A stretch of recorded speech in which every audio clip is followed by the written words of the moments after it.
बिस्मिल्लाहिर्रहमानिर्रहीम। अस्सलाम वालेकुम। आप देख रहे हैं मेहरान टीवी और मैं हूं अबूज़र। आज हम एक बहुत ही मशहूर शख्सियत, एक बहुत ही माने जाने ड्रामाटिस्ट जिनका नाम ऑस्कर वाइल्ड है, उनके drama the importance of being Earnest उसकी समरी करेंगे। ये जो ड्रामा है ये पहली मर्तबा 1895 में परफॉर्म हुआ। इसका जो जानरा है वो कॉमेडी एंड फार्स है और इसकी जो सेटिंग है वो London and an estate in Hertfordshire वहाँ की है। चलें समरी इसकी स्टार्ट करते हैं। ज़ेरे नज़र ड्रामे में ऑस्कर वाइल्ड आला तबका के लोगों में पाए जाने वाली स्नोबरी और दोगलेपन पर हल्के फुल्के अंदाज में तंज करता है। ड्रामे के मरकज़ी किरदार दो हैं। एक का नाम जैक वर्थिंग है जबकि दूसरे का नाम एल्जरनन मोनक्रीफ है। दोनों गहरे दोस्त हैं लेकिन दोहरी शख्सियात के मालिक हैं दोनों। दरअसल जैक वर्थिंग जो हर्टफोर्डशायर का एक नवाब है, जब कभी गांव की रूटीन लाइफ से घबरा जाता है तो वो शहर भाग जाता है। इस मकसद के लिए इसने मशहूर कर रखा है कि इसका एक गैर जिम्मेदार भाई शहर में रहता है जिसका नाम अर्नेस्ट है और वो उसे इसकी मदद के लिए गाहे बगाहे शहर जाना पड़ता है, जबकि हकीकत में वो लंदन सिर्फ ज़िंदगी से लुत्फ़अंदोज़ होने के लिए आता है। शहर में उसने अपना नाम अर्नेस्ट रखा हुआ है और वो अपने दोस्त एल्जरनन मोनक्रीफ की कज़न ग्वेंडोलिन फेयरवैक्स से शादी का ख्वाहिशमंद है। दूसरी तरफ एलजी जो है वो भी दोहरी शख्सियत रखता है। जब कभी शहर की ज़िंदगी से वो उकता जाता है तो वो गांव को भागता है और इस मकसद के लिए इसने एक फ़र्ज़ी दोस्त ईजाद कर रखा है जिसे बिनबरी कहा जाता है, जो कि गांव में रहता है और मुस्तकिल तौर पर बीमार रहता है। इस तरह बिनबरी की वजह से एलजी जब चाहता है गांव जाने का अहल हो जाता है। ताहम दोनों दोस्त एक दूसरे के इस राज से नावाकिफ़ होते हैं, यानी दोनों को ये नहीं पता होता एक दूसरे के बारे में। एक दफ़ा जैक अपना सिगरेट केस एलजी के यहाँ भूल जाता है। एलजी को वो सिगरेट केस मिलता है जिस पर लिखा होता है चचा जैक के लिए, नन्ही सिसली की तरफ से। यूँ एलजी जैक के बारे में शक में मुब्तला हो जाता है। खेल के आगाज़ में जब जैक उससे मिलने आता है वो उसे असल सूरत हाल बयान करने को कहता है। इससे पूछता है कि जैक और सिसली कौन हैं बताओ।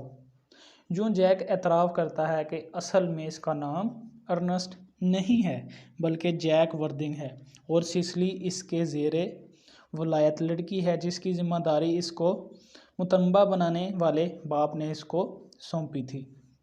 वो एलजी को बताता है कि अब वो अपने इस जाली भाई से छुटकारा हासिल करना चाहता है क्योंकि सिसली इसमें बहुत ज़्यादा दिलचस्पी ले रही है। वो सिसली की गैर इरादी तौर पर इस तरह तारीफ़ करता है कि एलजी को इसमें दिलचस्पी पैदा हो जाती है। जब जैक उसे बताता है कि आज वो इसकी कज़न ग्वेंडोलिन को शादी की पेशकश भी करना चाहता है। यूँ दोनों दोस्त एक दूसरे की हकीकत से आशना हो जाते हैं।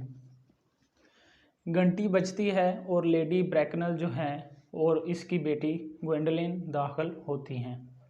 एलजी इनका इंतज़ार कर रहा होता है और इसने लेडी ब्रैकनल के लिए खीरों के सैंडविचेस पर मुश्तमिल एक ट्रे तैयार कर रखी होती है, लेकिन इसके पहुंचने से कबल ही वो इसे खाकर ख़त्म कर चुका होता है।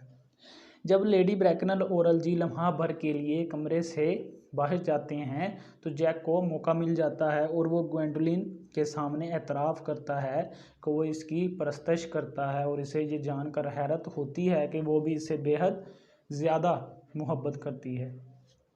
लेकिन वो साथ में ये भी कहती है कि इसकी जैक से मोहब्बत की वजह यह है कि इसका नाम अर्नेस्ट है।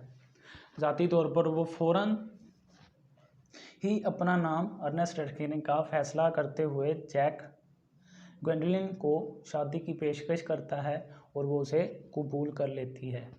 अभी वो घुटनों के बल झुका ही होता है कि लेडी ब्रैकनल जो है वो अंदर आती है और इससे इसकी दौलत और समाज के बारे में, इसकी पोजीशन क्या है उसके बारे में सवालात करती है।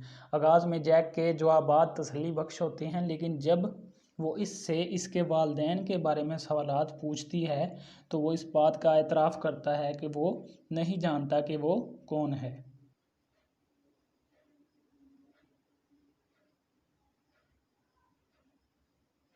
जैक इस बात की वजाहत करता है कि वो बचपन में मिस्टर थॉमस कार्ड्यू को विक्टोरिया स्टेशन के क्लार्क रूम में मिला था।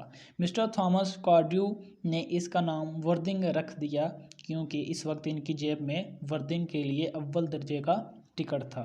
लेडी ब्रैकनल इन मालूमात पर सदमे की कैफियत से दोचार हो जाती है और जैक और गोंडलिन के दरमियान मंगनी को मुकम्मल तौर पर इस वक्त तक रोक देती है जब तक जैक अपने वालिदैन में से किसी एक को सामने ना ले आए। दूसरी तरफ जैक कहानी से ग्वेंडोलिन पसपा नहीं होती जैक की कहानी से, क्योंकि वो अर्नेस्ट नाम में नाकाबिले मुज़ाहमत कशिश पाती है, बहुत ज़्यादा। यानी वो जैक से इसके गांव का नाम पूछती है। अलजी, जो कि पस मंज़र में पीछे सुन रहा होता है, इसके पते को तेज़ी से अपने कमीज़ के कफ़ों पर तहरीर कर लेता है। तब अलजी अर्नेस्ट के नाम से जैक के गांव जाने की तैयारी करता है ताकि वो सिसिली कार्ड्यू से मुलाकात कर सके, जिसके वजूद के बारे में वो जान चुका होता है। एक्ट 2, पहला एक्ट मुकम्मल हो गया। अब एक्ट 2 है। इसमें मंजर जैक के गांव वाले घर का है, जहां सिसिली अपनी गवर्नेंस मिस प्रिज्म के साथ है। मिस प्रिज्म सिसिली को इस बात पर कायल करने की कोशिश कर रही है कि वो अपनी पढ़ाई पर तवज्जो दे, लेकिन सिसिली जो है वो तवज्जो नहीं दे रही।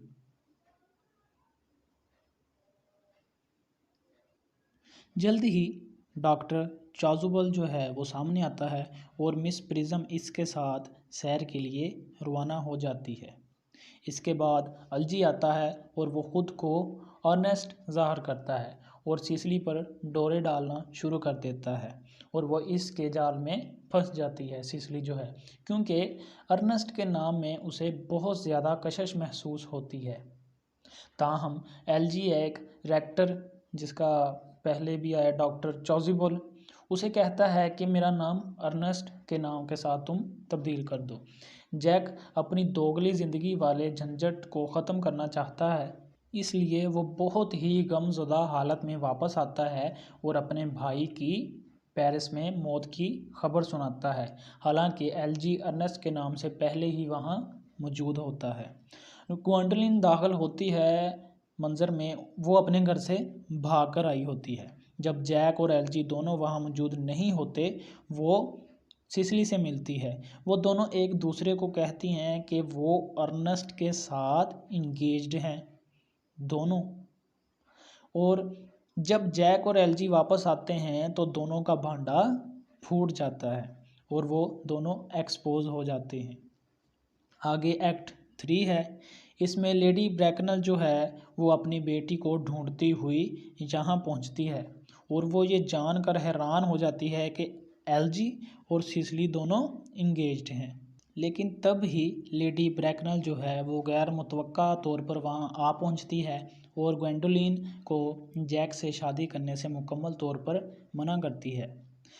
तब वो एल्जिन की मंगेतर के हवाले से संजीदा किस्म के सवालात का आगाज़ करती है। जब ये बात ज़ाहिर होती है कि सिसिली के पास तकरीबन 1,30,000 पाउंड के फंड्स हैं, लेडी ब्रैकनल का रवैया फौरी तौर पर तब्दील हो जाता है और वो फौरी तौर पर सिसिली और अलजी की शादी के लिए रजामंदी दे देती है। ताहम जैक, जो कि सिसिली का सरपरस्त है, इससे शादी से मना कर देता है जब तक कि लेडी ब्रैकनल इस बात पर ना मान जाए कि इसे भी ग्वेंडोलिन से शादी कर लेनी चाहिए। वो ऐसा करने से इनकार कर देती है और डॉक्टर चाजुबुल के आने तक सूरत हाल बहुत परेशान कुन हो जाती है। वो मिस प्रिज्म का जिक्र करता है और लेडी ब्रैकनल अचानक बहुत पुरजोश हो जाती है और इससे मुलाकात पर इसरार करती है। जब बात खुलती है कि तकरीबन 28 बरस कबल मिस प्रिज्म लेडी ब्रैकनल की बहन के यहाँ मुलाजम थी और उसे एक बच्चे की जिम्मेदारी सौंपी गई थी जो कि इससे खो गया था। वो इस बात का एतराफ़ करती है कि इत्तफाकन इसने इस बच्चे को स्याह चमड़े के थैले में डाल रखा था जो वो विक्टोरिया स्टेशन पर क्लॉक रूम में भूल गई थी। जब जैक वो दस्ती बैग लाता है जिसमें इसे पाया गया था तो मिस प्रिज्म इस थैले को पहचान लेती है क्योंकि ये वही बैग था जिसे वहाँ रखा गया था।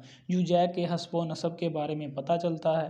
वो एल्जरनन का बड़ा भाई और लेडी ब्रैकनल की बहन और जनरल अर्नेस्ट जॉन मूनक्रीफ का बेटा साबित होता है।